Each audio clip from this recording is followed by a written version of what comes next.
ராமநாதபுரம் மாவட்ட ஆட்சியர் அலுவலகம் அருகே தமிழ்நாடு கிராம உதவியாளர் சங்கம் சார்பில் தொடர் காத்திருப்பு போராட்டம் நடைபெற்றது.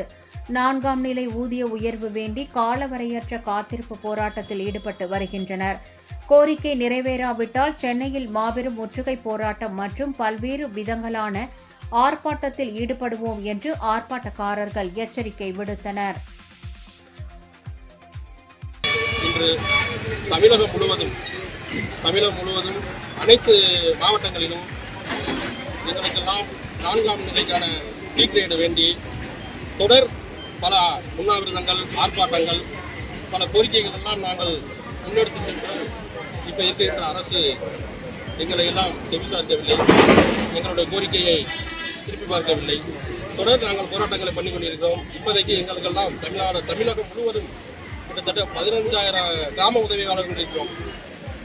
எங்களுக்கெல்லாம் கடுமையான எங்களுடைய வேலைப்பாடு தான் தமிழக அரசுக்கு சரியாக சென்று கொண்டிருக்கிறோம். எந்த பலனுமே இல்லை இதுவரையும் கிராம உதவியாளர்களுக்கு. நாங்கள் ஃபீல்டில் நிற்கிறது எஸ்ஐஆர் பணியிலிருந்து அனைத்து பணிகளும் நாங்கள் தான் செஞ்சுக்கிட்டு இருக்கோம். இதுவரை 1995 621 அரசாணைக்கு பின் முழுநேர பணிகளாக அன்று அறிவிக்கப்பட்டது. ஆனால் இது நாள் வரையும் நாங்கள் அதிலிருந்து போராட்டங்களை முன்னெடுத்து தான் வருகிறோம். ஆனால் எங்களுக்கு இதுவரையும் இந்த அரசு எதுவும் செவிசார்க்கவில்லை.